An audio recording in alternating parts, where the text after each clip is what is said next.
my channel mga katropa pips. Ito po yung actual multi-access point natin antenna, outdoor antenna.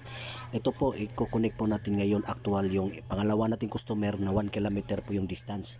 Compass po yung gamitin natin, yung isang antenna nito, ito po yung compass. Ilalagay po natin doon station repeater din doon sa customer natin po set up ng wifi natin.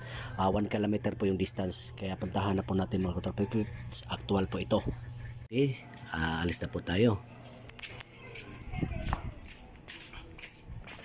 A few moments later. Ito yung tubo niya. Doon yung access point natin. Saan ba yun? Ang layo na kasi, hindi na masyadong makita. Ang layo actual po ito mga katropa. Sana yung access point natin. Ang layo na, almost.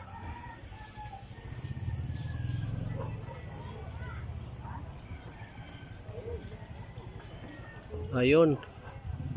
Ang hindi na talaga masum, hanggang doon na lang, oh, yan.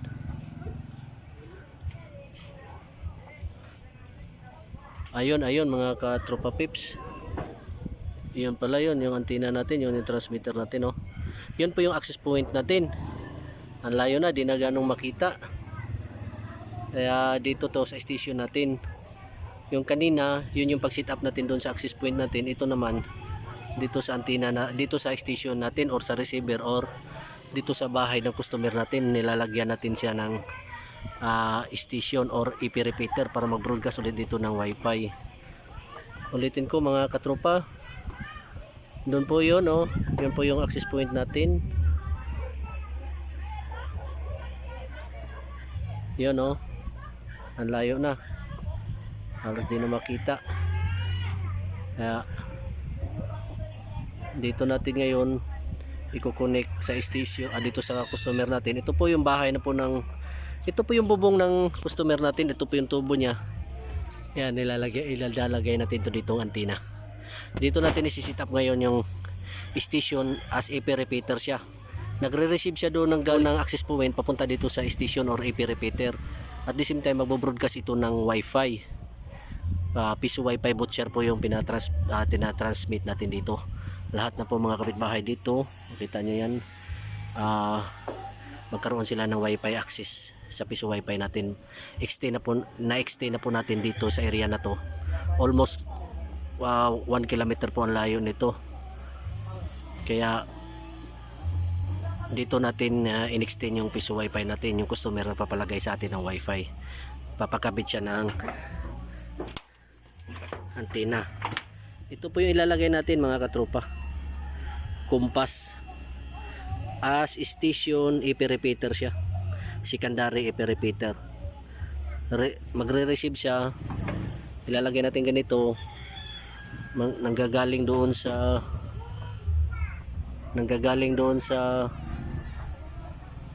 access point natin, nanggagaling doon sa access point natin. Nalayo na, di na maklaro, di na magano makita mga katropa pips.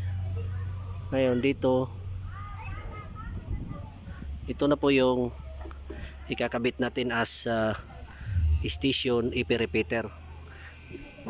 Gaganito po yun, re-receive siya at the same time na mag-broadcast siya ng piso wifi natin, hotspot, voucher code. Voucher code po yung ginagamit natin mga katropa, hindi po tayo gumagamit ng Bindu wifi.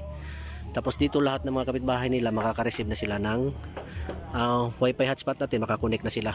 Magre-reseller na yung customer natin dito na wifi natin, i-resell nila yung voucher code natin.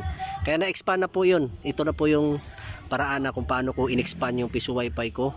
Piso wifi voucher hotspot po yun. Umabot po ng halos 1 kilometer po ang distance. Okay, set up na po natin.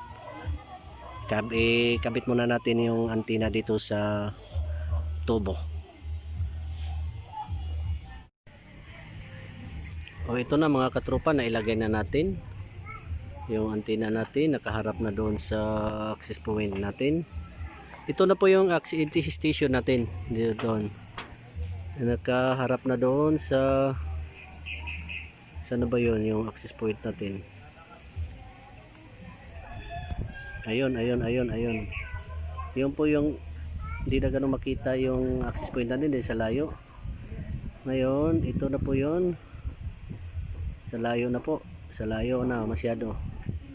Ngayon dito na po yung actual na setup natin ng station. As AP repeater po siya. Yan, nagre-repeat po ito ng nagre-receive siya at saka nagre-repeat po ng broadcast ng wifi natin.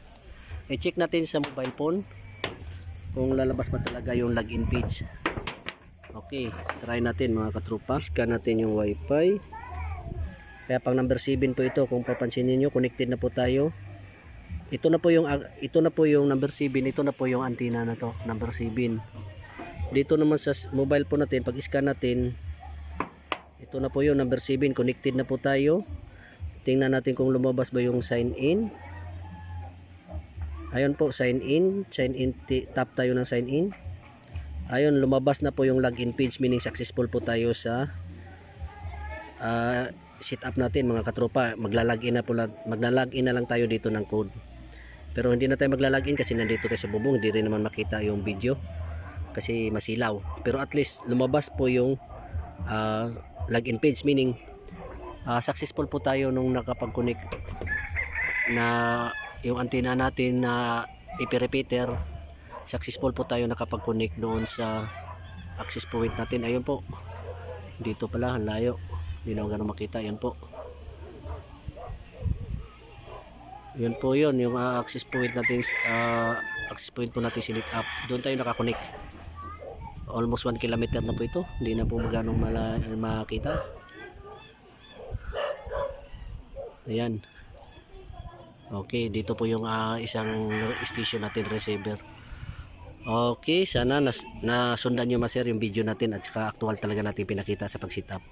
Tsaka yun, sa baba na tayo mag-connect na. Ayan. Ito po mga katropa pips, ito na po yung PoE adapter na nanggagaling sa antenna natin sa labas, yung number 7. Ito po yung LAN nya. In-extend po natin to papunta dito sa old router modem natin na Cisco. Ginawa natin tong Wi-Fi extender. Ito po yung lumang modem ng ibang network na hindi nagamit. Ginawa natin tong Wi-Fi extender or pangalawang access point dito sa baba para mas malakas yung signal nila dito sa loob ng bahay.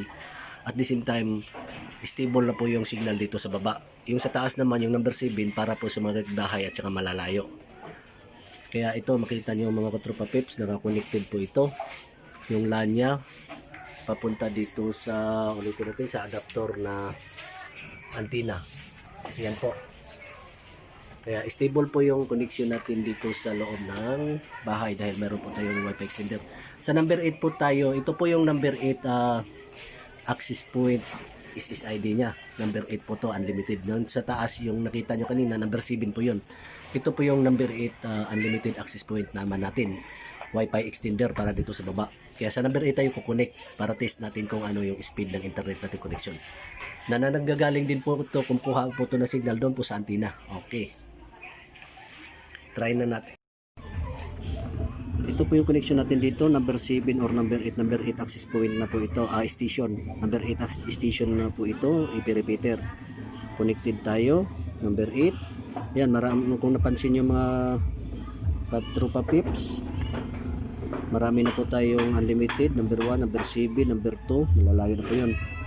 Ngayon, connected tayo, click natin yung sign in.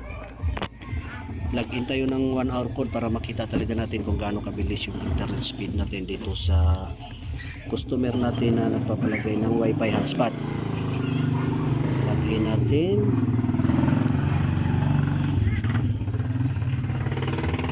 Login natin yung trial natin 1 hour. DYW82. Ayan po, DYW82 login. Yan po. Yan po yung code natin nila login. Login na po tayo. Login tayo. Ayan po, connected po tayo. Ito na po yung code na nilagay natin mga katropa na 1 hour 5 pesos lang po. O ayan na mga katropa. mayroon na po tayong YouTube. Samantala, arestado ang social Yun. media personality na si Marlu Arizala o maski Yan na po. YouTube na po yan. Hawak na po ng National Bureau of Investigation ang isang saksi na maaaring magbigay.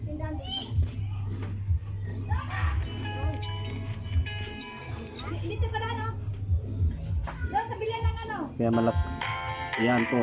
Kaya yan, pinapakita ko lang sa inyo yung YouTube. Kung talaga nakakonected na po tayo sa YouTube. Mag-play po tayo ng vlog natin.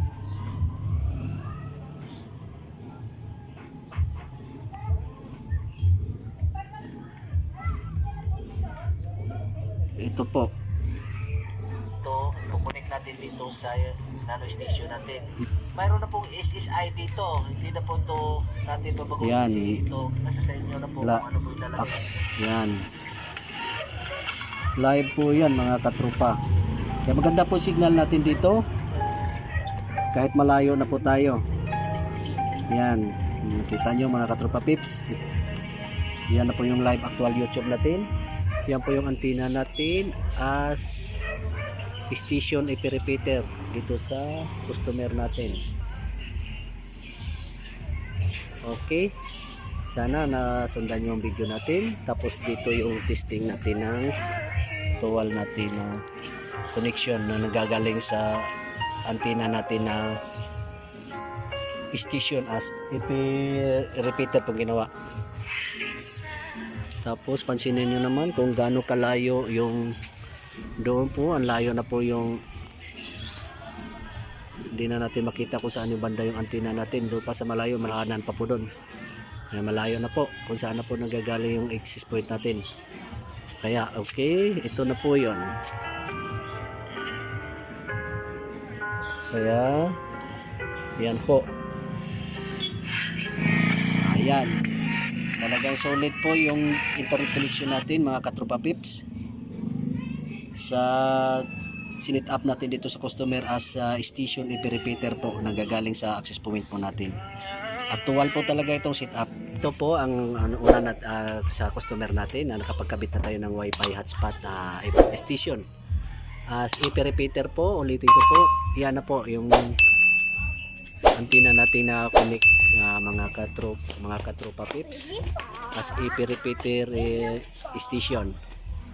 Tapos nilagyan natin siya ng ito yung sticker natin ng Wi-Fi code available at saka yung login page natin para makapag-select po yung mga customer kung ilang oras lang po yung bibilhin nila. Na may natutunan naman kayo. Don't forget to click subscribe and click below para po manotify kayo sa ano pang gagawin natin mga video tutorial. And see you guys and God bless.